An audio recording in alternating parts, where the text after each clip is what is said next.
प्रहलाद द्वारा नरसिम्हादेव को प्रार्थना और शांत करना। श्लोक संख्या 9। मन्ये धन अभिजन रूप तपः श्रुत ओजः तेजः प्रभाव बल पौरुष बुद्धि योगाः न आराधनाय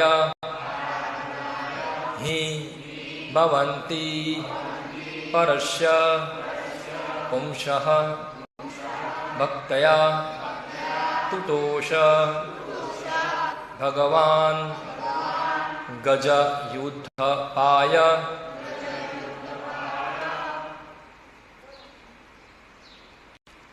मन्ये दनाभिजनरूप तपः श्रुतोजस्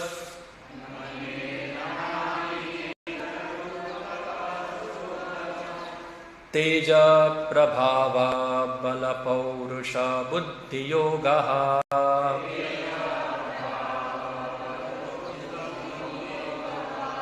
नाराधनाय हि भवन्ति परस्य पुंसो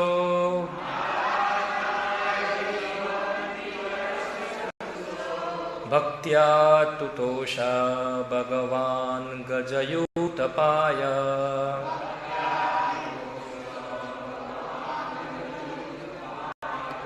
मन्ये धनाभिजनरूप तपः श्रुतोजस्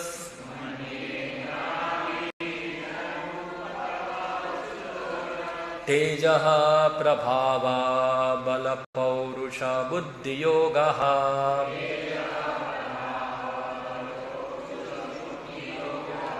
नाराधनाय हि भवन्ति परस्य पुंसो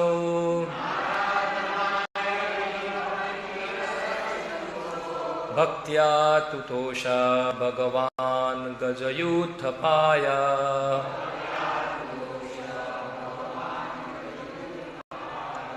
मन्ये धनाभिजनरूप तपः श्रुतोजस्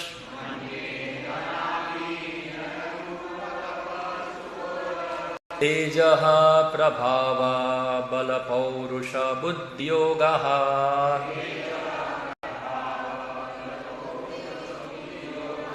नाराधनाय हि भवन्ति परस्य पुंसो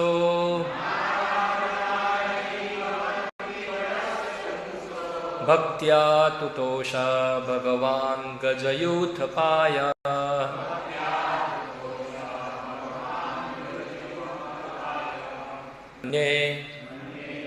मैं मानता हूँ धन संपत्ति अभिजन राजसी परिवार रूप सुंदरता तपः तपस्या श्रुतः वेदाध्ययन से प्राप्त ज्ञान ओजः इंद्रिय पराक्रम तेजः शारीरिक तेज प्रभाव बल शारीरिक बल पौरुष उद्यम बुद्धि योगाः योग शक्ति नहीं आराधनाय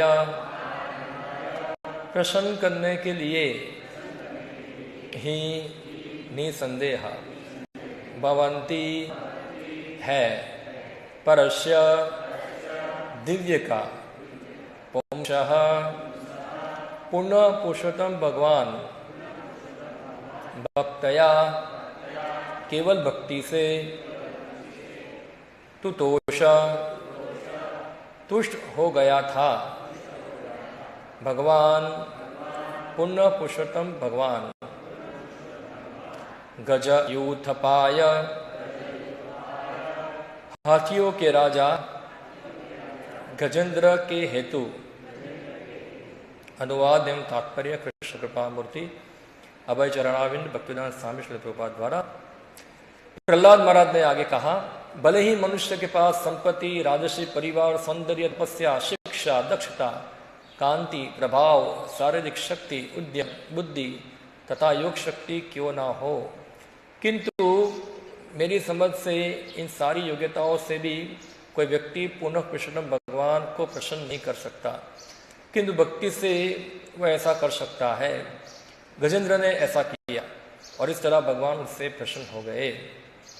तात्पर्य, कोई भी भौतिक योग्यता पुनः प्रसन्न भगवान को प्रसन्न करने का साधन नहीं हो सकती। जैसा कि भगवद गीता में कहा गया है, भगवान केवल भक्ति से जाने जा सकते हैं। भक्त्या माम अभिजानाति। जब तक भगवान भक्त की सेवा से प्रसन्न नहीं हो जाते, तब तक वे अपने आप को प्रकट नहीं होने देते। ना हम प्रकाश सर्वस्य योग माया समावृतः। यह समस्त शास्त्रों का विमत है। कोई ना तो चिंतन से, ना ही योग्यताओं से पुनः पुरुषोत्तम भगवान के पास जा सकता है या उन्हें समझ सकता है। ओम ज्ञानतिमिरन्धस्य ज्ञानंजन शलाकय चक्षुरुन्मिलितं येन तस्मै श्रीगुरुवे नमः। श्रीचैतन्यमनोभीष्टं स्थापितं येन भूतले स्वयं रूपः कदा मह्यं ददाति स्वपदान्तिकम्। वन्देऽहं श्रीगुरो श्रीयुतापदकमलं श्रीगुरुन् वैष्णवांश्च श्रीरूपं साग्रजातं सहगणरघुनाथामृतं त्वं सजीवं साद्वैतं सावधूतं परिजनसहितं कृष्णचैतन्यदेवं श्रीराधाकृष्णपादान् सहगणललिता श्रीविशाखान्वितं च। जय नरसिंहा श्री नरसिंहा, जय जय श्री नरसिंहा। उग्रं वीरं महाविष्णु ज्वलन्तो सर्वतोमुखं नरसिंहं भीषणं भद्रं मृत्युं नमाम्यहम्। जय नरसिंहा श्री नरसिंहा, जय जय श्री नरसिंहा। प्रह्लादेश जय पद्म मुख पद्म भृंग। जय श्री कृष्ण चैतन्य प्रभु नित्यानंद श्री अद्वैत गदाधर शिवासादि गौर भक्त वृंद। हरे कृष्णा कृष्णा कृष्णा हरे हरे, हरे राम राम राम हरे हरे। हरे कृष्णा। तो भगवान नरसिम्हा का आविर्भाव गया है। इस स्कंद के अनुसार हम पढ़ रहे हैं, उसके अनुसार। और हिरण्यकश्यप का वध भी हो गया है। और सभी देवता जो है भगवान की स्तुति किए, फिर भी भगवान शांत नहीं हुए। हिरण्यकश्यप को मारकर उनके शरीर के सब आंत बात सब निकाल दिया, फिर भी शांत नहीं थे। और फिर ब्रह्मा ने प्रहलाद को आगे किया, तुम जाओ, तुम जाके भगवान को शांत करो। और जैसे एक सिंह का बच्चा होता है छोटा सा, वो सिंह के पास जाएगा, जैसे प्रहलाद जो है वो भगवान नरसिम्हादेव के पास गए, वहाँ उनको प्रणाम किया और उनको गले में माला पहनाया। और भगवान नरसिम्हादेव प्रहलाद को उठा लिया, अपने गोद में बिठाया, उसके शरीर को चाटा, हाँ, उसको वात्सल्य प्रदान किया। और फिर प्रहलाद जो है, क्योंकि भगवान नरसिम्हादेव ने प्रहलाद के शरीर को स्पर्श किया, इसलिए उनके सभी जो भौतिक कलमश से सब खत्म हो गए हैं। और फिर प्रहलाद जो है भगवान नरसिम्हादेव की अच्छी स्तुति करते हैं। और पूरे भागवतम में बहुत स्तुति आती है। ऐसे मेरा खास करके मुझे ये स्तुति ज़्यादा अच्छी लगती है, प्रहलाद की स्तुति और कुंती स्तुति, दो ज़्यादा। सभी स्तुति अच्छी है पर सबका कुछ ना कुछ पसंदीदा होता है। तो ये प्रहलाद स्तुति और कुंती स्तुति जो है बहुत अच्छी है। तो यहाँ जो प्रहलाद स्तुति चालू करते हैं, और ये सेकंड नंबर की स्तुति है, यानी कि वो अभी दूसरा श्लोक बोल रहे हैं यहाँ। और ये श्लोक के अंदर प्रहलाद महाराज जो है बता रहे कौन व्यक्ति आपको संतुष्ट कर सकता है और कौन नहीं कर सकता है। तो खास करके प्रहलाद महाराज जो थे, उनका प्राकट्य जो है ये भौतिक जगत के अंदर, उसका उद्देश्य जो था शुद्ध भक्तों के लक्षण प्रकट करना, ये उद्देश्य से उनका प्राकट्य हुआ था। यहाँ एक शुद्ध भक्त कैसा होना चाहिए दिखाने के लिए, क्योंकि हम शुद्ध भक्त बोलते हैं, मगर जब तक देखेंगे नहीं तब तक पता चलेगा नहीं, तो देखना भी जरूरी होता है। तो प्रहलाद महाराज जो थे वो शुद्ध भक्त के लक्षण प्रकट करने के लिए उनका आविर्भाव हुआ यार। एक शुद्ध भक्त कैसा होना चाहिए, तो यहां और भगवान नरसिम्हादेव भी प्रकट हुए, इसलिए क्या चीज शुद्ध भक्ति के अंदर बाधा बनती है, उसको खत्म करने के लिए हमारे गौड़ीय संप्रदाय के अंदर हम लोग राधा कृष्ण की पूजा करते हैं और जगन्नाथ, गोंताई और नरसिम्हादेव सब आराधना करते हैं। रामचंद्र भगवान की भी आराधना होती है, सीताराम लक्ष्मण हनुमान की आराधना होती है। मगर हम देखते हैं कि नरसिम्हा भगवान का स्थापना जो खास करके हुआ, भक्तिनाथ ठाकुर जो थे उन्होंने योगपीठ के ऊपर नरसिम्हादेव का स्थापना किया था वहाँ, क्योंकि वहाँ बहुत सारे डाकू सब आते थे परेशान करने के लिए। और ऐसे ही इस्कॉन मायापुर के अंदर भी भगवान नरसिम्हादेव की स्थापना हुई कि वहाँ भी इस प्रकार डाकू आते थे लूटफाट करने के लिए। तो फिर वो जब भगवान नरसिम्हादेव का स्थापना हुआ तो फिर वो शांत हो गया सब। तो हमारे संप्रदाय के अंदर जो भगवान नरसिम्हादेव जो है उनको कहते हैं भक्ति विघ्न विनाशक, ये नाम से, ये विशेषण से संबोधित किया जाता है, भक्ति विघ्न विनाशक। जो भक्ति में विघ्न है उनका नाश करने के लिए। तो भक्ति विघ्न दो प्रकार से आते हैं, एक विघ्न होता है बाहर से और एक विघ्न आता है अंदर से। बाहर से विघ्न आना यानी कि जैसे हम भगवान का प्रचार आंदोलन करते हैं, उसमें असुर लोग होते हैं, वो भक्ति आंदोलन में क्या डालते हैं, विघ्न डालते हैं, उसको रोकते हैं। तो आप देखो जैसे यहाँ प्रहलाद जो है, उसका दोष क्या था, उसका कोई दोष नहीं था, वो खाली भगवान का भक्ति किया, मगर उससे उसके पिताजी संतुष्ट नहीं है।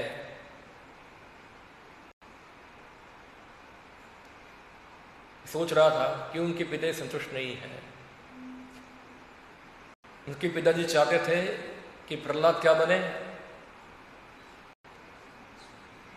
कौन बताएगा? नहीं पता है आप लोगों को? वो भोग करे, ओके, चलो आप लोगों को मानना है कि प्रहलाद भोग करे। अगर प्रहलाद भोग करता है, अपने पिताजी की बात मानता है भोग करना, और वो हिरण्यकश्यप से भी आगे चला जाता है भोग करने में, तभी भी हिरण्यकश्यप उसको मारने के लिए प्रयत्न करेगा, भोग कर रहा है इसलिए। और भोग नहीं कर रहा है तो भी मारने के लिए प्रयत्न करेगा वो। समझ रहे आप क्या है, क्या कहना चाहता हूं? अल्टीमेटली हिरण्यकश्यप का चेतना क्या है? ईश्वर अहम, अहम भोगी। प्रहलाद तुम भोग करो, मेरे से भोग नहीं, और भोग करना है तुमको, मैं भोग करूंगा, तुम भोग नहीं करोगे। हाँ, मैं तुमको भोग करूंगा, और तुम भोग छोड़ रहे हो, भोग को त्याग रहे हो, यानी कि तुम जो है, जो मेरी भोग करने की वृत्ति है, तुम्हें भोग मिल रहा है अभी कि ये मेरा बच्चा है, वो मेरी आज्ञा में है, और इससे जो मुझे आनंद मिल रहा है सब, तुम उसको नकार रहे हो। इससे मेरे भोग में क्या आ रही है? बाधा आ रही है। तुम क्यों मुझे भोग देते नहीं हो? मुझे आनंद दो, मुझे आनंद चाहिए, ऐसा है। ज्यादा भक्त भी मत बनो और ज्यादा भौतिकवादी मत बनो, बीच में रहो, ऐसा है। क्या है? बीच में रहो। ज्यादा भक्त बन जाएगा तो क्या होगा, मेरा भोग नहीं हो पाएगा। और ज्यादा भौतिकवादी बन जाएगा तो भी मेरा भोग नहीं हो पाएगा, कि लोग बोलेंगे देखो असुर बन गया है। दोनों ही अवस्था में क्या हो रहा है, मेरा भोग प्रॉब्लम हो रहा है, इधर मेरा भोग नहीं हो पा रहा है। इसलिए तुम क्या करो, मेरे भोग के लिए प्रयत्न करो। तो हिरण्यकश्यप जो था वो प्रहलाद को असुर बनाना भी चाहता नहीं था, ना तो भक्त बनना चाहता था, वो उसको अपने भोग का साधन बनाना चाहता था। इधर ये उसका उद्देश्य था इधर। हाँ, और ये असुरों की मेंटालिटी होती है वहां, कि ये मेरे भोग का साधन है। तो इसलिए ये सब जो चीज है वो भक्ति में बाधा है। क्या मेंटालिटी है कि मैं भोक्ता हूं और हर चीज जो है वो मेरे सुख के लिए है। तो प्रहलाद भी जो है किस लिए है, मेरे सुख के लिए है। और जब प्रहलाद महाराज उसको नकारा तो उससे हिरण्यकश्यप का भोग क्या हो गया, डिस्टर्ब हुआ। इसलिए हिरण्यकश्यप को जो था प्रहलाद के ऊपर क्या हुआ, गुस्सा हुआ। पहले को समझाया, मान जाओ, प्रेम से समझाया, तुम मेरे भोग के लिए प्रयत्न करो, मुझे आनंद दो। प्रहलाद माना नहीं, फिर उसको दंड दिया, दंड से ही माना नहीं। किसी प्रकार से भी उसको अपने वश में करने का प्रयत्न किया, मगर प्रहलाद वश में नहीं हुआ। इससे क्या हुआ, हिरण्यकश्यप का भोग डिस्टर्ब हो गया। क्योंकि हिरण्यकश्यप वो मानता था कि पूरे ब्रह्मांड का मैं स्वामी हूं, सब कुछ मेरे अधीन है, सब लोग मेरी आज्ञा का पालन करते हैं, और ये छोटा सा बच्चा मेरी आज्ञा का पालन नहीं करता है। इससे क्या हो रहा है कि मेरी सत्ता को चुनौती हो रही है। हाँ, ये मुझे चुनौती दे रहा है इधर, इससे उसका भोग अटक रहा था। तो हम देखते हैं इवन भक्ति जीवन के अंदर भी अगर कोई भक्त बनता है, हाँ, कोई बच्चा भक्त बनेगा, कोई कांग्रेगेशन में से हो गए तो कोई पति भक्त बनेगा या पत्नी भक्त बनेगी। ज्यादा भक्त बनेंगे तो क्या होगा,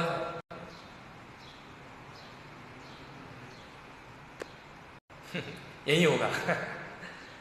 हाँ, क्योंकि सब लोग सोचते हैं अगर पति भक्त बनता है तो पत्नी सोचती है कि ये पति ये वो मेरे भोग के लिए है, उसका काम है मेरी सेवा करना, मेरी इंद्रिय को तृप्ति करना, मेरी जगह का पालन करना, मुझे सुख देना, मेरे लिए मजूरी करना। और वो क्या कर रहा है, अभी कृष्ण की सेवा कर रहा है उधर। तो वो सुनकर उसको सहन होता नहीं है कि मुझे छोड़कर क्यों उसकी सेवा कर रहा है, कृष्ण की सेवा क्यों कर रहे हैं। और ऐसे ही पत्नी भक्त बनेगी तो पति सोचेगा ऐसा है? मैं भुगता हूं, तू मेरी सेवा के लिए है, ये सब कुछ है, तुम क्यों कृष्ण की सेवा कर रही हो। तो उससे पति भी डिस्टर्ब होगा। और अगर बच्चा भक्त बनेगा तो दोनों डिस्टर्ब हो गए, क्योंकि दोनों सोच रहे हैं क्या है, ये प्रॉपर्टी जो है वो मेरे भोग के लिए बनी हुई है और उसको मेरा भोग देना है, मुझे संतुष्ट करना है, मुझे आनंद देना है, समाज के अंदर में नाम बढ़ाना है। भक्त बन जाओगे, हका भक्त बनो, पर भक्त बन के मेरा नाम बढ़ाना है, ऐसा है। भक्त भी इसलिए बनाना है क्योंकि मेरा नाम बढ़े, इसलिए नहीं कि भगवान की संतुष्टि हो। भक्तों के अंदर मेरी प्रतिष्ठा हो जाएगी, देखो मेरा ये लड़का मेरा भक्त है, ऐसा तो मेरा क्या हो जाएगा, कॉलर थोड़ा ऐसा हो जाएगा यहाँ। तो अल्टीमेटली उद्देश्य क्या है, खुद का भोग, खुद का भोग प्राप्त करना। तो प्रहलाद महाराज जो है वो शुद्ध भक्ति के लक्षण प्रकट करने आए हैं, और ये सब भक्ति का विघ्न होता है। तो जो कोई व्यक्ति भक्ति करता है तो उसको ये सब स्थल से पास होना होता है। अगर आप लोग इस स्थल पे नहीं आए हैं तो समझना चाहिए आप अभी शुद्ध भक्ति के पथ पे नहीं है, क्योंकि यह शुद्ध भक्ति के पथ पे आएंगे 100% जो होगा, जो व्यक्ति आपको भोगना चाहते हैं वो व्यक्ति डिस्टर्ब होगे और होगे ही होगे। क्योंकि वो सोचते हैं कि ये चीज मेरे भोग के लिए तो क्यों जा रही है यहां से। भक्ति हम भी करते हैं, तो भी भक्ति करो, थोड़ी थोड़ी करो। ऐसा थोड़ा है कि भक्ति में सब कुछ ऐसा करना चाहिए वैसा करना चाहिए पूरा। हाँ, ये कोई लोग भी भक्ति करते हैं, वो लोग तो ऐसा करते हैं। हाँ, तुम ऐसा क्यों कर रहे हो वहां? तो ये क्या है? कपट्टा है। क्या ये? छल है, कपट्टा है ये। और ये जब तक ये हृदय में है तब तक क्या होगा? व्यक्ति जो है भक्ति पथ पर अग्रसर नहीं होता है। हाँ? जो भी भक्ति कर रहा है, सब कर रहा है, वो सब दिखावा है, कुछ नहीं है। और भगवान श्रीमद जो है वो दिखावे को खत्म करने के लिए आए हैं, उसको चीरने के लिए आए हैं और वास्तविक चीज प्रकट करने आए हैं। क्या है रियल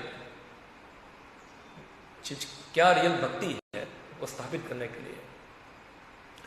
तो वो जो है असुरों और भक्त और अभक्त का संघर्ष जो है सर्जन से ही चल रहा है। हम देख रहे हैं सर्जन के प्राण से ही चल रहा है पूरा। क्योंकि जो भक्त है वो भगवान के इंद्र को तुष्ट करना चाहता है और जो अभक्त है वो खुद की इंद्र को संतुष्ट करना चाहता है। तो ऑब्वियसली जो उसके इंद्र तुष्टि के लिए जो साधन बने हुए हैं, अगर उसके लिए काम नहीं आएंगे और किसी और चले जाएंगे तो डिस्टर्ब होगा ही, उधर अभी डिस्टर्ब होगा। क्योंकि इसीलिए तो जगत में आया ही इधर भोग करने के लिए। हाँ, तो ऐसे जो असुर होते हैं, कई बार अगर ज्यादा असुर गिरी है उनके अंदर तो क्या करते हैं? फिर भक्ति में विघ्न डालते हैं। जैसे यह हिरण्यकश्यप प्रहलाद का सगा पिता था, उसको अच्छा लगा नहीं कि वो भक्ति करे, भगवान का भक्त बने, भगवान की इंद्र को संतुष्ट करे, उसको जचा नहीं। वो सोच रहा है कि प्रहलाद मेरे भोग के हो, मैं उसको पढ़ाऊंगा लिखाऊंगा, बड़ा बनेगा और लोग देखेंगे कि ये प्रहलाद क्या हो गया है, अभी बहुत पढ़ लिख के क्या बन गया है, बहुत बड़ा विद्वान बन गया, राजा बन गया, इससे क्या होगा? मुझे आनंद आएगा, प्रसन्नता होगी मुझे। मगर हिरण्यकश्यप का सभी प्लान क्या कर दिया प्रहलाद ने? चौपट कर दिया। कितना सपना देखा था उसने। हाँ, ये बच्चा बड़ा होकर क्या बनेगा? मेरा नाम रोशन करेगा। इतने सपने देखे थे, इतना ख्वाब देखे थे, मगर प्रहलाद ने क्या कर दिया? सभी सपनों को धूल में मिला दिया। सोचो, जो व्यक्ति ने इतने सालों तक इतना सपना देखा है और उसका बच्चा उसको धूल में मिलाता है तो उसको कितना दुख होता होगा। किसको? हिरण्यकश्यप को। वो सह पाया नहीं, वो सह नहीं पाया और किसी प्रकार से उसकी भक्ति को खत्म करने के लिए उसने प्रयत्न किया कि वो कृष्ण भक्ति को छोड़ दे और मेरे वश में हो जाए। मगर प्रहलाद जो थे वो तो उनके वश में नहीं गए। प्रहलाद का निश्चय क्या था? दृढ़ था। हाँ, दृढ़ निश्चय था उनका। वो स्वरूप सिद्ध व्यक्ति थे, वो कोई सनकी व्यक्ति नहीं थे, वो कोई भावुक नहीं थे। हाँ, जो थे वो समझ रहे थे। हाँ, वो पूरा स्थिर बुद्धि से क्या करना है क्या नहीं करना है वो जानते थे, इसलिए उनकी इंद्रिय कंट्रोल में थी, उनका बुद्धि स्थिर था, जो कोई निर्णय कर पाएंगे वो निर्णय सही थे। इस प्रकार से तो प्रहलाद जो थे वो मान्य थे बड़े बड़े साधुओं द्वारा। नारद जो उनके गुरु थे या ब्रह्मा इत्यादि देवताओं जो थे उनके द्वारा मान्य थे उधर। मगर यहाँ हिरण्यकश्यप जो था वो नंबर 1 भौतिकवादी था, नंबर 1 भौतिकवादी। हक सब प्रकार से भोग करना। तो ऐसे जो भौतिकवादी होते हैं, अगर कोई व्यक्ति उसकी भोग में अवरोध पैदा करेगा तो क्या होगा? वो गुस्सा हो गए, वो क्रोधित हो गए, भले ही वो हमारे सगे क्यों ना हो। जो सगा आपको प्रेम करता है, वो तो आपको पंपारता है, वही सगा आपको लात मारेगा अगर आप उसके भोग के लिए कुछ काम नहीं करते हैं। हाँ, क्योंकि अभी आप उसके भोग के लिए लायक नहीं हो। हाँ, भागवत में बताया है, जैसे बेल होता है, वो बैल जो होता है उसको लोग घर में रखते हैं कब तक? जब तक बैल क्या होता है, जोतने में, भार उठाने में काम आता है। जब बैल कुछ काम में नहीं आता है तो घर वाले क्या सोचते हैं, अभी बैल मर जाए तो अच्छा है, जल्दी जाए तो अच्छा है, अभी या तो उसको कत्ल खाने में दे देंगे या तो फिर उसको ऐसे रखेंगे वहां, कुछ खाना बना देंगे नहीं उसको, भले ही पड़ा रहे तरह। ये स्थिति है। हर व्यक्ति जो है अपने भोग की ही चिंता कर रहा है, मेरा भोग कैसे हो, मुझे सुख कैसे मिले, मुझे आनंद कैसे मिले, हाँ, कैसे मेरा नाम बड़ा हो।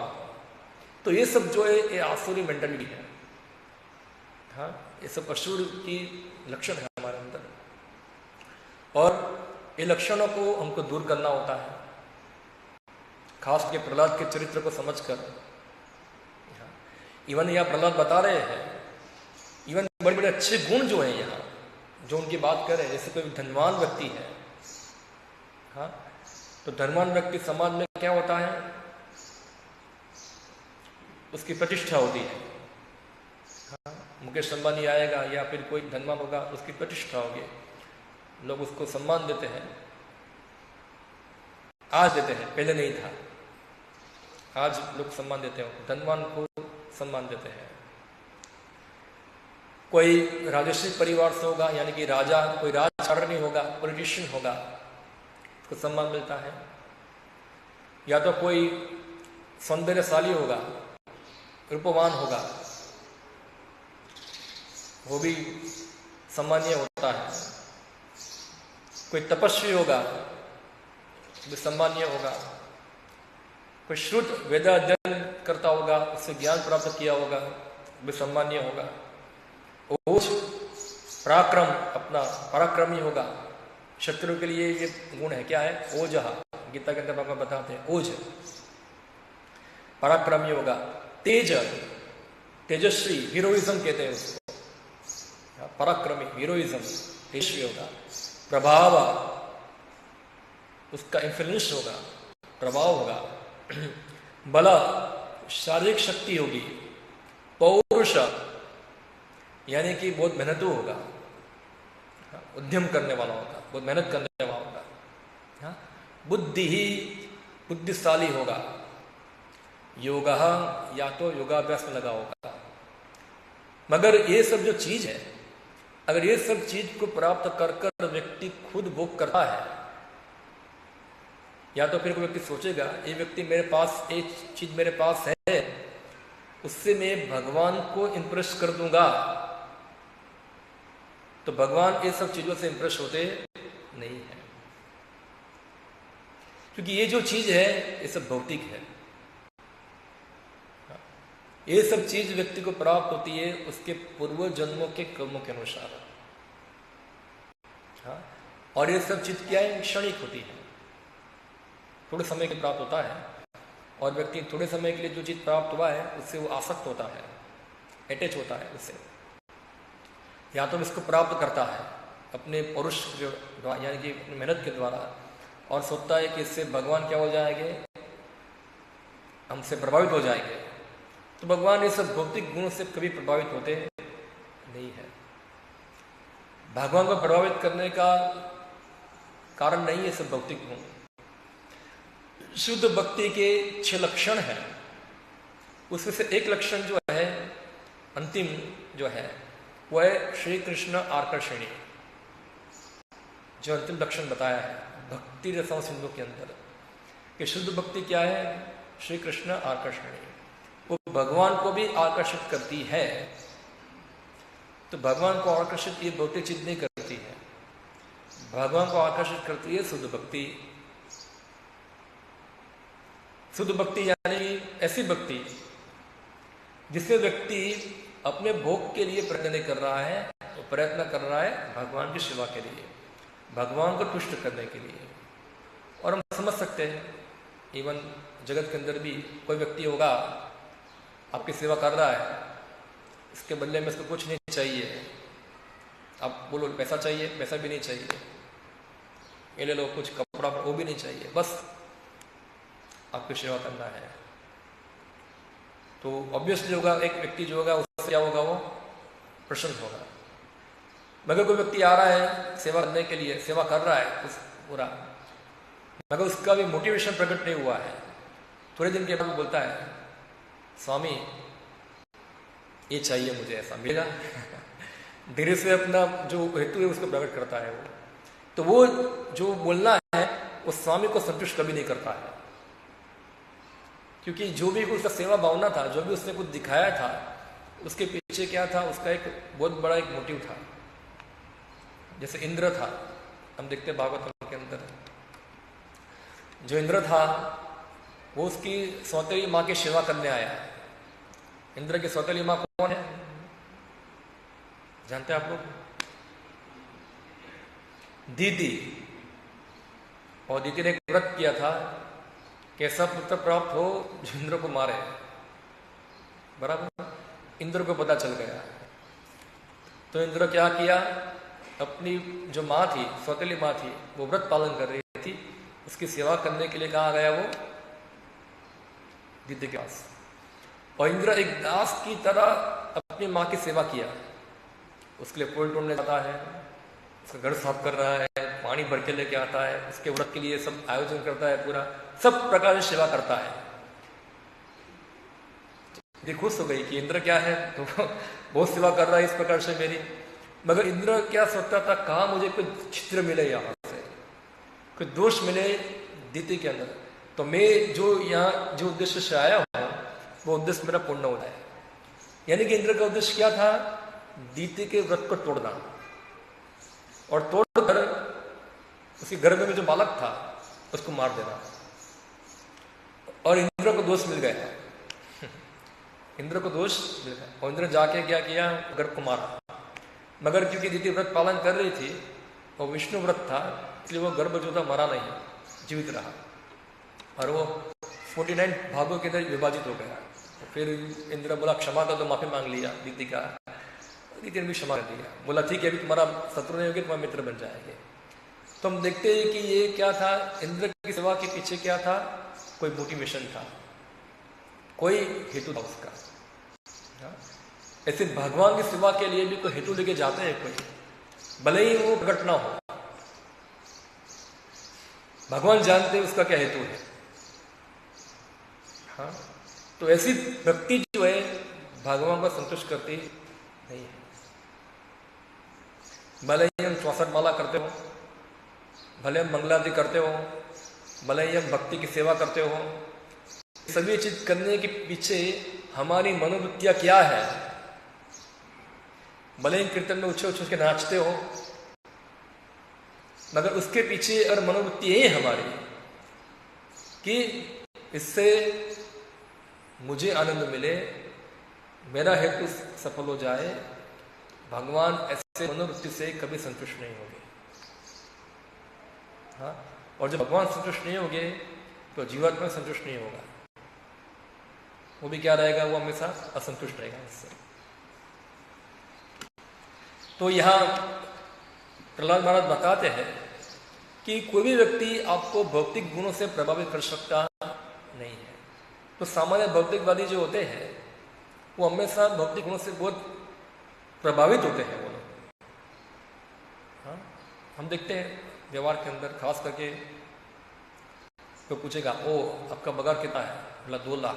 2 लाख, वाह, प्रभावित हो जाएगा वो, 2 लाख, वाह। और जब वो सुनेगा और जो बोलेगा, बोलने वाला बोलेगा 2 लाख, सुनने वाला हाँ करेगा, तो जो बोलने वाला है उसका थोड़ा प्रतिष्ठा बढ़ जाएगा वहाँ।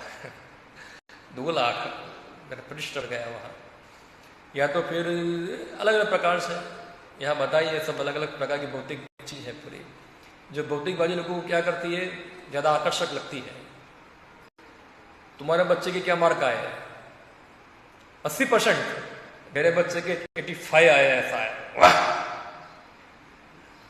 या तो फिर भक्ति में भी हो सकता है, तुम्हारा बच्चा कितना माला करता है, 5 माला, मेरा बच्चा 16 माला करता है, प्रतिष्ठा बढ़ जाएगी। तो ये क्या दिखा रहा है, ये सब अंत में खुद का ही सुख ढूंढना है, उसके अंदर खुद की संतुष्टि करनी है, खुद के ही ईगो को बढ़ाना है। हाँ, तो ये सब चीज जो है ना तो भगवान का संतुष्ट करेगी ना तो भगवान सब भक्तों को संतुष्ट करेगी। हाँ, कोई इस प्रकार भगवान की कृपा को आकर्षित कर सकता नहीं है। इसलिए भक्ति के अंदर सबसे महत्वपूर्ण गुण जो है, श्रील प्रभुपाद जी बता रहे थे, सरलता क्या होनी चाहिए। एक्चुअली भक्ति सिद्धांत सरस्वती महाराज बताए इसके बारे में। सरलता, सिंप्लिसिटी जो है वो वैष्णव का सबसे महत्वपूर्ण गुण है। सरल व्यक्ति, सरल हृदय का व्यक्ति होना चाहिए व्यक्ति। और जो व्यक्ति सरल हृदय का है वो व्यक्ति भगवान की कृपा को आकर्षित कर सकता है। अगर हम सरल हृदय के नहीं हैं तो हमको सरल हृदय का बनना चाहिए। हाँ, नो डाउट इस जगत के अंदर कोई सरल हृदय का नहीं है, वरना ये जगत में क्यों हम लोग यहाँ, हम भगवान के धाम में होते हैं। हाँ, क्योंकि हम लोग सरल हृदय के नहीं हैं, इसलिए तो यहाँ है, इधर चक्की पिस रहे यहाँ इधर। तो इसलिए हमको सरल हृदय का होना है। और सो कोल भौतिक योग्यताओं से मोहित नहीं होना है। वो मोह सबको लग जाता है। हाँ?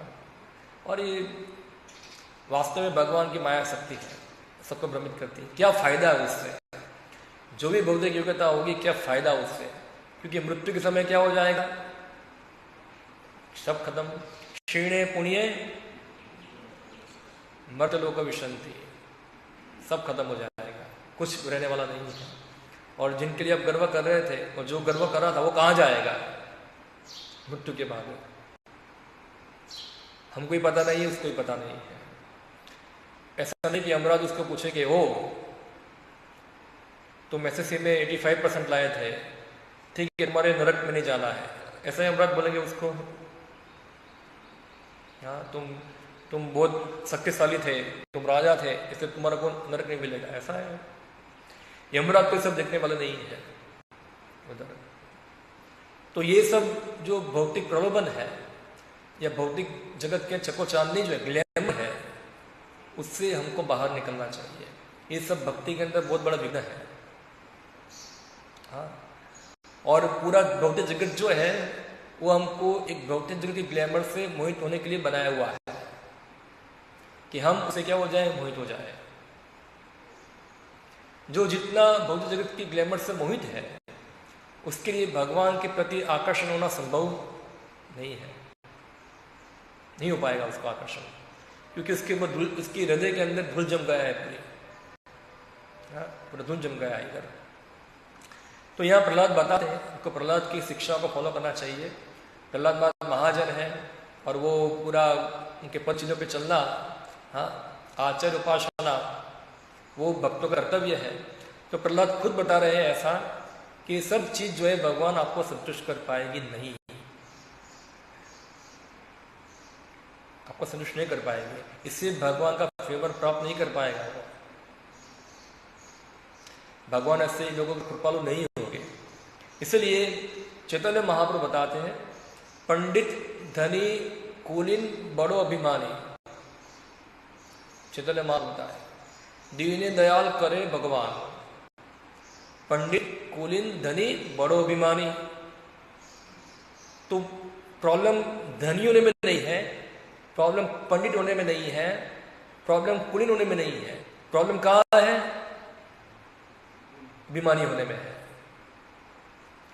कुलीन तो पांडव भी थे, कुलीन तो वो लोग भी धनवान थे, वो भी पंडित थे, मगर वो लोग अभिमानी नहीं थे।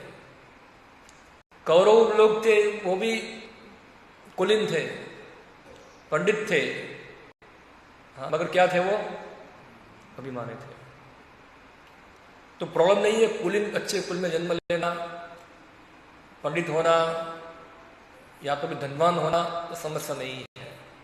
समस्या है ये सब प्राप्त होके व्यक्ति अहंकारी बनेगा, अभिमानी बनेगा, ये प्रॉब्लम है। हाँ, यहाँ प्रॉब्लम है इधर। तो दीन दयाल करे भगवान, जो दीन है, दीन का मतलब नहीं है कि कोई दरिद्र है, वो भी प्रकार का दीन है जिसके पास पैसा नहीं है, मगर यह दीन यानी कि जो वास्तव में अपने आप को दीन मानता है। हो सकता जैसे पांडव लोग थे, उनके पास भौतिक चीज थी, फिर भी वो क्या थे, वो दीन थे, अभिमानी नहीं थे। इसका ऑपोजिट शब्द है ये। दिन, अहंकार, दो शब्द है।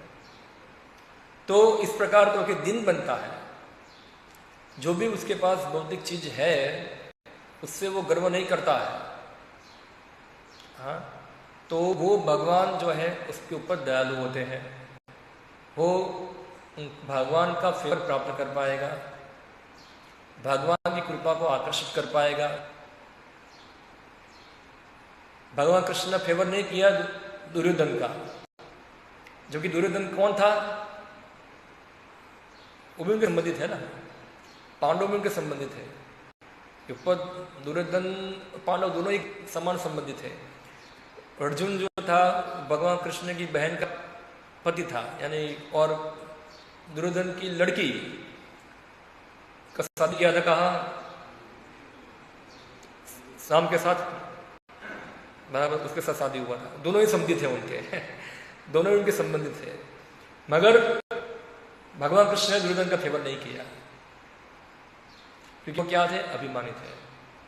लेकिन पांडव लोग क्या थे, वो दीन थे, उधर वो दीन थे, इसलिए भगवान कृष्ण की कृपा को वो आकर्षित कर पाए वहां इधर। तो इसलिए दीने दयाल करे भगवान, दिन के ऊपर ज्यादा फेवर करते हैं। और प्रहलाद महाराज थे, वो यही लक्षण प्रकट करते हैं शुद्ध भक्तों का, कि शुद्ध भक्त जो है वो अपने आप, इसका एक लक्षण है कि अपने आप को हमेशा दिनहीन मानता है।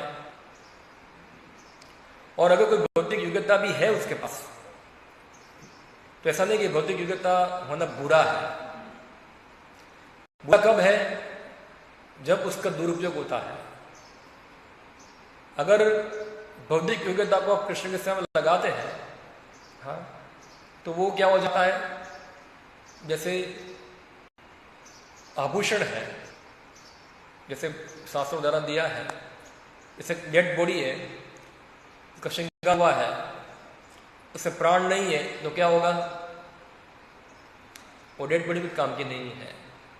मगर अगर उसमें प्राण होगा तो जितने श्रृंगार हुआ है वो क्या होगा, वो उसका महत्व बढ़ जाएगा उसका। तो मुख्य चीज क्या है, यहाँ प्राण है। उसी प्रकार से अगर कोई व्यक्ति भक्त है, और भक्ति के साथ साथ भी अगर वो धनवान है, राजर्षि परिवार में है, रूपवान है, तपस्वी है, सब जो भी भौतिक योग्यता बताई गई है वो सब है, वो उसके लिए एक्स्ट्रा डेकोरेशन हो जाएगा, हाँ, क्योंकि उससे मदद नहीं हुआ है। हम देखते हैं प्रहलाद महाराज जो थे, भगवान उनको राजा बनाएंगे, उसके बाद उनको राज देंगे, सुतल लोक का राजा बनाएंगे उनको, हाँ, और कितना लंबा आयुष्य देंगे उनको, और पूरा जो जो भौतिक लोग चाहते हैं वो सभी चीज भगवान उसको देंगे, क्योंकि भगवान को पता है कि प्रहलाद जो है ये सब चीज प्राप्त करके भ्रमित होने वाला नहीं है। तो हम देखते भगवान, पूरा भागवत हम देखते हैं हम लोग कि ध्रुव महाराज थे, ध्रुव महाराज के भगवान बहुत सारा भौतिक चीज दिया, ध्रुव महाराज का गुण क्या था, वो दीन थे, इसलिए ये सब चीज होने के बाद भी वो प्रभावित नहीं थे, हाँ? तो ऐसे ही जो भक्ति के अंदर ये एक महत्वपूर्ण चीज है कि भौतिक गुणों को बढ़ाना वो हमारा उद्देश्य नहीं है। वो है तो ठीक है, हमारे पूर्व जन्म के अनुसार हमको मिला है, कोई गुण मिलता है तो उसका हम उपयोग कर सकते हैं कृष्ण की सेवा के अंदर, मगर यही भक्ति का लक्षण है, वो मानना क्या है, वो गलत है, यही भक्ति है, हाँ? भक्ति मैंने बताया इस प्रकार से, अनिय विलासता शून्य, खुद के भोग की इच्छा ना करना और भगवान की संतुष्टि के लिए प्रयत्न करना, ये शुद्ध भक्ति का लक्षण है। ये भाव को हमेशा हमारे हृदय के अंदर पोषित करना चाहिए। अनिय अभिलाषा शून्य, ये भाव हमेशा हृदय के अंदर उसका चिंतन मनन करना चाहिए, उसको पोषण करना चाहिए वहां। और जब इस प्रकार भाव पोषण होगा हमारा, तो भौतिक योग्यता भी होगी कि ना होगी, इससे कोई फर्क पड़ने वाला नहीं, क्योंकि भगवान जो है वास्तव में इस प्रकार की मनोवृत्ति से ही आकर्षित होते हैं। इससे ही हम भगवान का फेवर प्राप्त कर सकते हैं। तो यहां उदाहरण दिया है गजेंद्र का। गजेंद्र की कोई भौतिक योग्यता नहीं थी, एक पशु था वो, मगर पूर्व जन्म में भक्त था तो क्या किया, एक फूल तोड़कर भगवान को अर्पण किया। अभी फूल तोड़ के अर्पण किया, एक क्रिया है ये, एक वो क्रिया के पीछे भावना क्या है?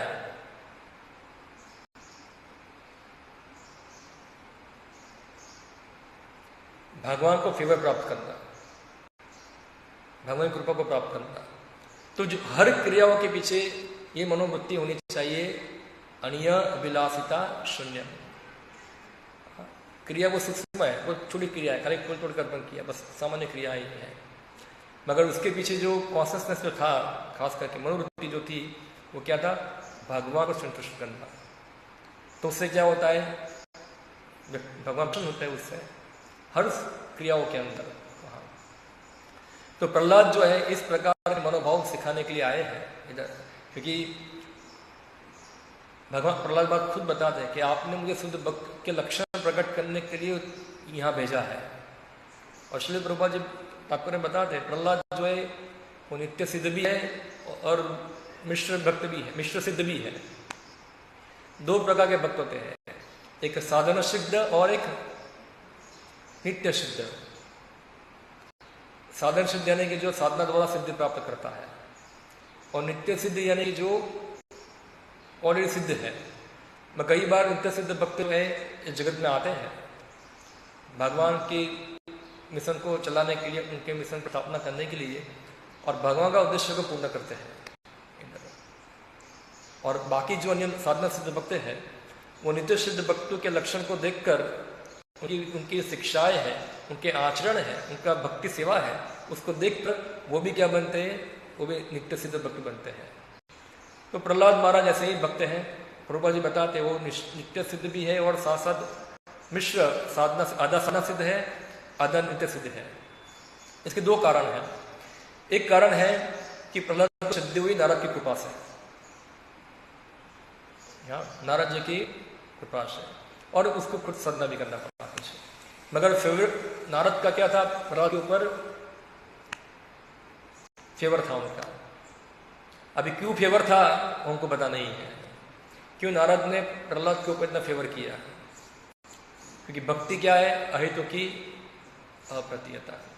तो ऐसे इस प्रकार से जो प्रहलाद शुद्ध भक्त जो होते हैं, अगर किसी के फेवर करते हैं किसी के ऊपर, तो उसको उसका लाभ मिलता है। अभी वो फेवर क्यों करेंगे, कैसे करेंगे, वो शुद्ध भक्ति की खुद की स्वतंत्र इच्छा है।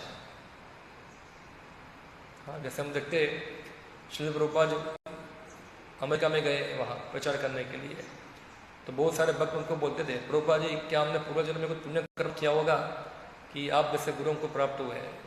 प्रभुपाद जी बोले तुम्हारा कोई पुण्य कर्म नहीं था, तुम्हारा पुण्य कर्म मैंने बनाया है इधर आकर।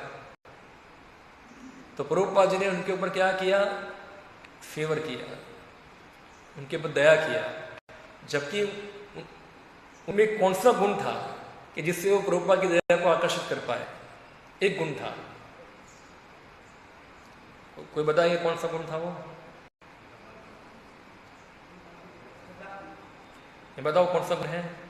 हमारे गुरु महाराज बार बार बताते हैं ऐसा, उनका कोई गुण नहीं था, वही उनका गुण था। क्या था? उनका कोई गुण नहीं था, वही उनका गुण था, ऐसा है। इसलिए प्रभुपाद को उनके ऊपर दया आई उधर, उनकी दया को उनकी दया को खींच पाए उधर, कि उनका कोई गुण नहीं है तो उन पर कौन दया करेगा? ऐसा है, तो मुझे जाना पड़ेगा उधर, ऐसा है वहां।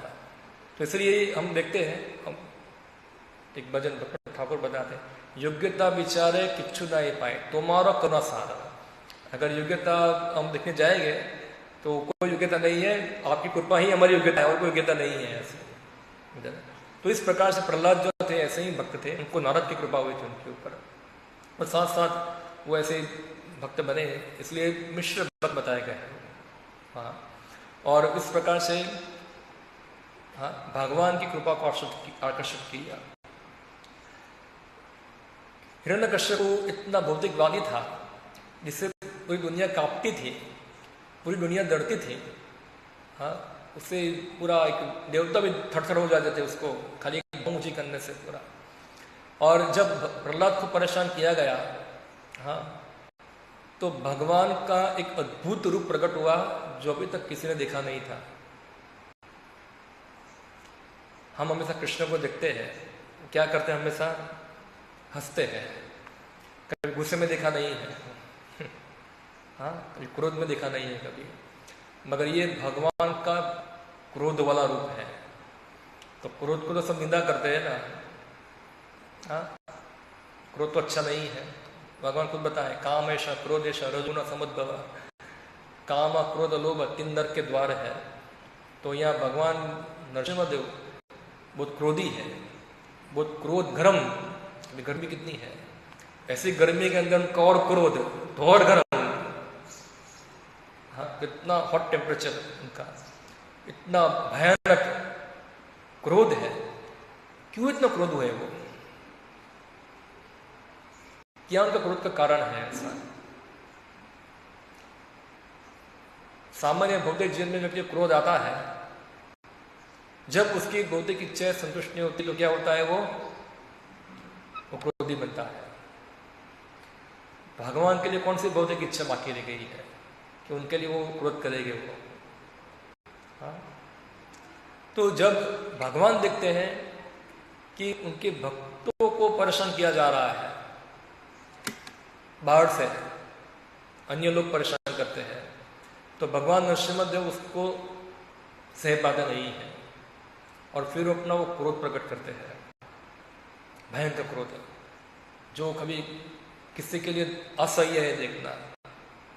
भगवान नरसिंहदेव निकले तो उसको देख पाना मुश्किल था, कोई हिरण्यकश्यप को समझ नहीं पाया कौन है ये विष्णु है, ये मनुष्य है, पशु है, पक्षी है, कौन है ये, हाँ? और नरसिम्हा भगवान का पूरा फोकस जो है, पूरा चिंतन जो है किसके ऊपर है?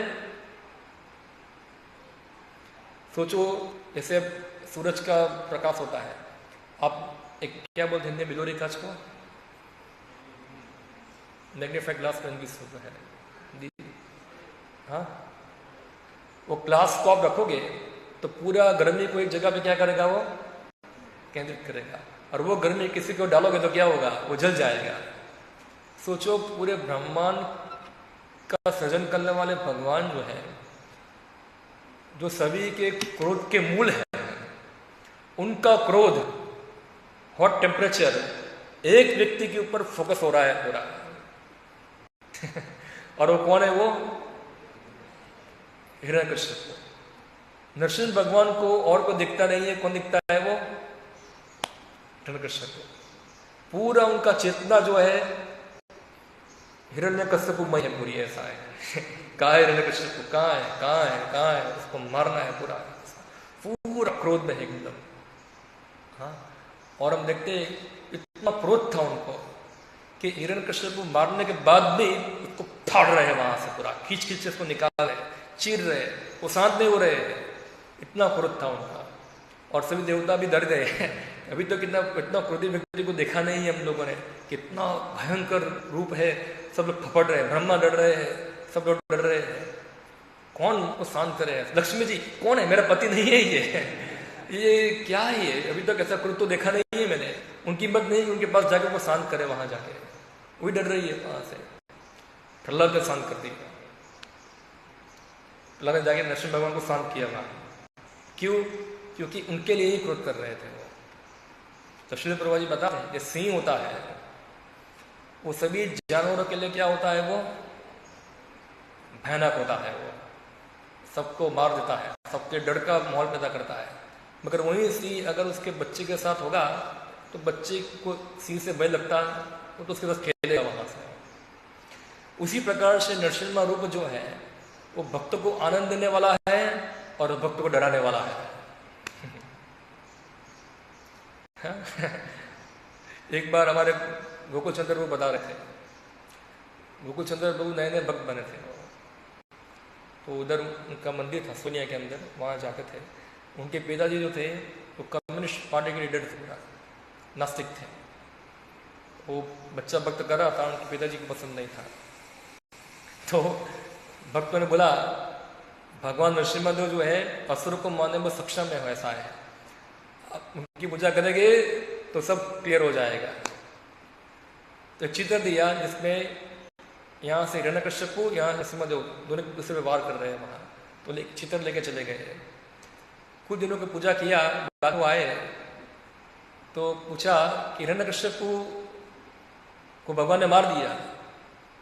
तो बोल रहे थे कि हिरण्यकश्यपु जो नरसिम्हा भगवान है उनको हिरण्यकश्यप मान रहे थे और हिरण्यकश्यप को नरसिम्हा भगवान मान रहे थे, क्योंकि उन्होंने क्या देखा अभी तक कि भगवान तो मनुष्य के रूप में होते हैं। और वो फोटो में कौन क्या था?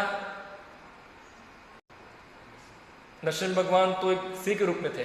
उनको लगा ये असुर होगा, डीमन है ये, क्योंकि भगवान जो demon, Krishna is very expert in killing demon. Demon को मानना क्या है, बहुत निपुण है। और हिरण्यकश्यप क्या होगा, वो नरसिम्हा भगवान के ऐसा है। तो पूरा दिन उनकी पूजा करते रहे, ऐसा है। वो बोले मैं ऐसे उनकी पूजा कर रहा, जब पता चला कि क्या था, सही पता चला, इसलिए बोलते मैं इतना 4-5 दिन तक हिरण्यकश्यप पूजा किया, इसलिए उसके गुण मेरे में आ गए, ऐसा है। जोक कर रहे थे इस प्रकार से। तो ये जो बता रहे कि पूरा फोकस क्या था, किसके ऊपर था? हिरण्यकश्यप को। इसे जो भगवान जो है वो भक्तों के लिए क्या होता है, वो भयानक नहीं होते हैं। डर इसको लगता है जिनके अंदर भौतिक भोगी की इच्छा है। हाँ, तो इसलिए भगवान जो है वो खास के भक्तों को मदद करने आते हैं, उनकी सब भौतिक इच्छाओं को चीरने के लिए। हमने इससे पहले श्लोक 5वें स्कंद में आता है, बताया कि भगवान नरसिम्हादेव जो है दांतों, तीक्ष्ण दांतों द्वारा, तीक्ष्ण हाथों द्वारा कर्माशयम रंदय, इसको क्या कर दो, आप काट दो। कर्माशय यानी कि हमारे कर्म ग्रंथि, हृदय ग्रंथि, सब अलग अलग नाम है उसके, जो हृदय में बंधी हुई है, उसको क्या करो, आप चीर दो, उसको खत्म कर दो। तमोग्रश ग्रश, और हमको अंधकार से क्या करो, मुक्त करो। तो इस प्रकार नरसिम्हादेव जो है वो कृष्ण भक्ति में प्रगति कराने के लिए भक्त को सहायता देते हैं। तो अगर कोई भक्त को भक्ति में विघ्न आ रहा है, एक विघ्न आता है बाहर से, तो उसको भगवान नरसिम्हा के शरण में जाना चाहिए। और दूसरा विघ्न आ रहा है अंदर से। अंदर से विघ्न क्या आएगा? हिरण्यकश्यप जैसी बहुत सारी भौतिक इच्छाएं खड़ी हो रही है, तो किसके पास जाना चाहिए? भगवान नरसिम्हादेव। वही ये असुर को मार सकते हैं, उनसे प्रार्थना की याचना करनी चाहिए। तो इससे क्या होगा?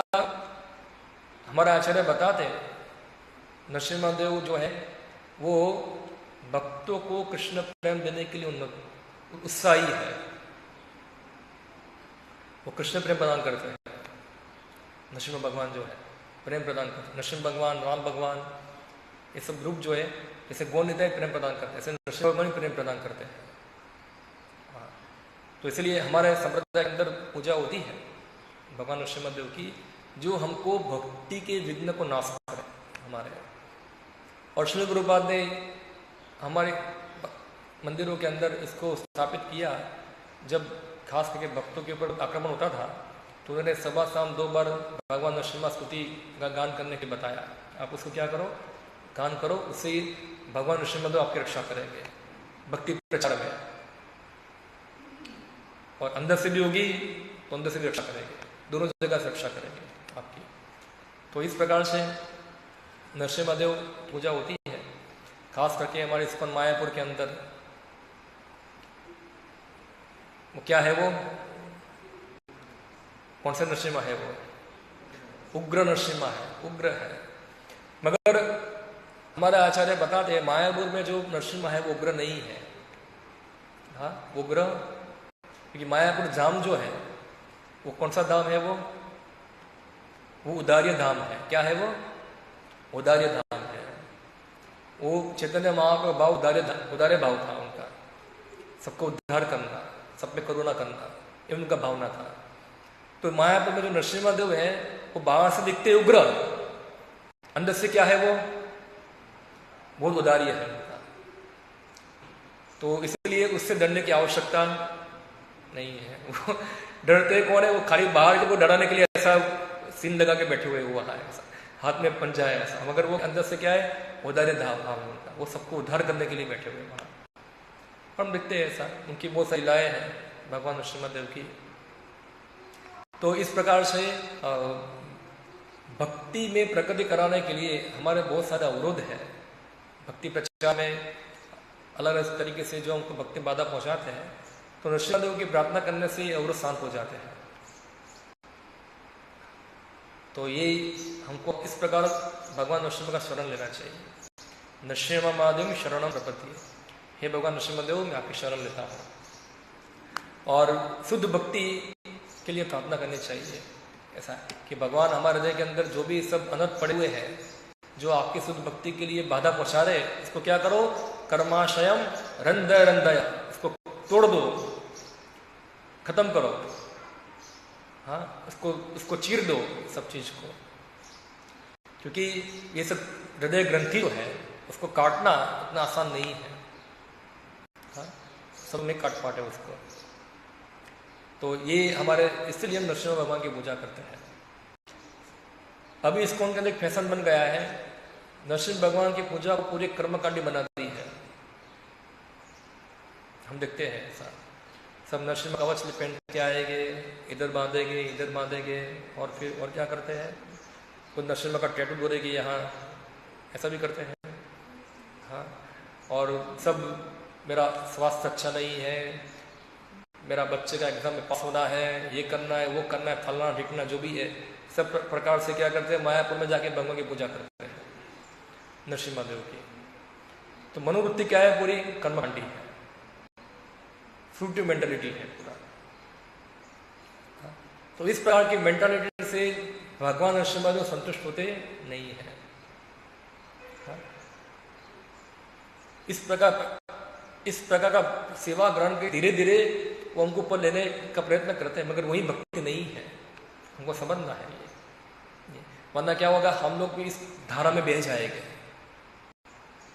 हाँ, कि नरसिम्हा भगवान जो है हमारे भौतिक सुख को बढ़ाने वाले हैं। हाँ, वो प्रहलाद को अलग देने वाले हैं, हमारे भौतिक सुख को बढ़ाने वाले नहीं है कि हमारा जो सब भौतिक ऐश्वर्य सब यथारूप रहे। भगवान हम लोग सब कुछ, हमारा भौतिक सुख बराबर चलता रहे, हमारा घर परिवार संतान सब कुछ बढ़िया रहे, और बस आपकी कृपा रहे बनी रहे ऐसा। मगर हमको समझना है कि एक दिन जो है सब कुछ खत्म होने वाला है। भगवान खुद लेने के लिए आने वाले हैं। ये मृत्यु सर्वस्व हरश्चाह, सब लेने के लिए आने वाले हैं कहाँ से। तो क्यों भगवान को बाध्य करते हैं सब चीज बोल के।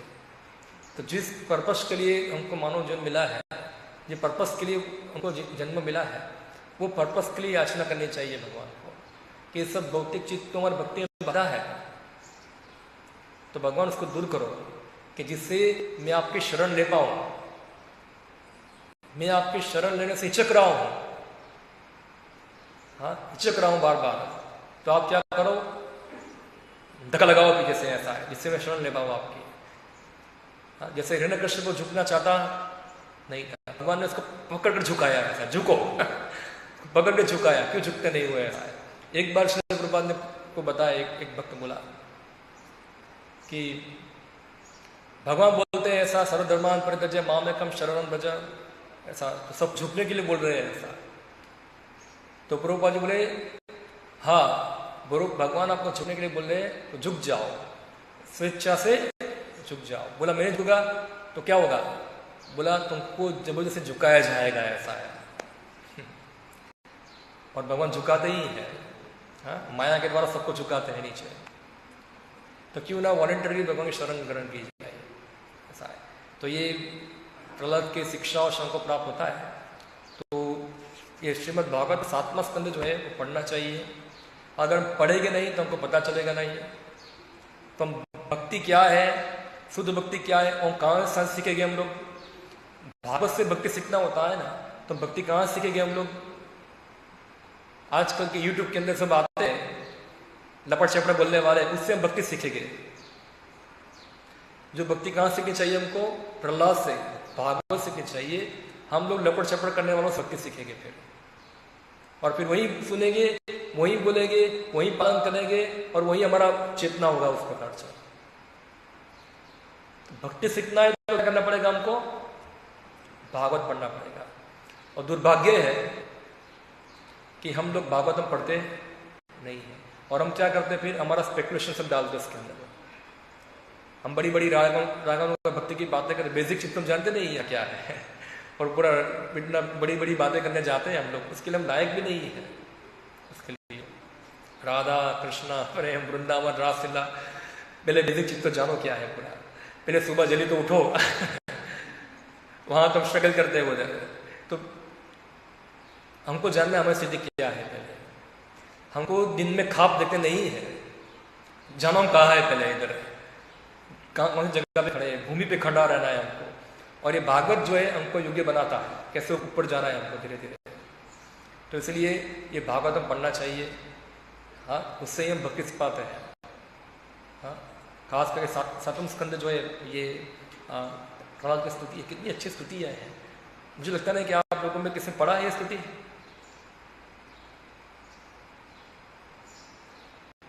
नहीं पढ़ा है। ये जो मैं बताया आपने कहीं पहले सुना है कभी ऐसा स्तुति बताया मैंने, वो आपने सुना, भूल गए थे बाकी लोगों को बताया है इसको स्तुतियाँ। तो क्या किया जाए, तो भगवान विष्णु से प्रार्थना कर सकते, भगवान आओ हमारी छाती को चीर दो, ऐसा है अभी आकर अंदर कि हमारा ऑपरेशन करो, इससे क्या हो जाए, ये हमारा जो अनर्थ है वो खत्म हो, ऐसा हमारा इतना सारा भौतिक आकर्षण है। हाँ, तो वो खत्म हो। जो भगवान को अवसर दिया है, बार बार हमको अवसर देते हैं, इसका लाभ देना चाहिए। हाँ, तो इसलिए भागवतम पढ़ो, जानो समझो, ये भाव को ग्रहण करो।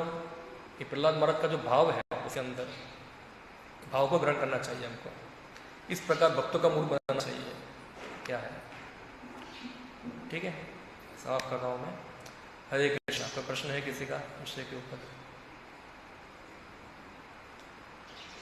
कोई टिप्पणी कमेंट? तो मैराथन खत्म हो गया भागवतम का। हाँ, कितना खत्म हुआ? हाँ, चौथा स्कंद कितना खत्म हुआ ये महीने के अंदर? कब स्टार्ट किया? हाँ, 10-12 दिन हुआ, कृष्ण का 10-12 दिन हुआ। अभी कितने दिन बाकी है? 20-22 दिन बाकी है। तो अभी टाइम है, उसका उपयोग करो। सब लोग वैकेशन है अभी, तो सबको पढ़ना चाहिए, थोड़ा मन लगाकर। सब ये कम से कम 1 घंटा 2 घंटा पढ़ो, ऐसा है। और देखिए धीरे धीरे हमारे भक्ति कैसे प्रगति होती है। ठीक है, ओके। हरे कृष्णा। श्री नरसिम्हा चतुर्दशी महोत्सव की जय। श्री प्रहलाद महाराज की जय। श्री प्रभुपाद की जय। गौर प्रेमानंदे। हरि हरि।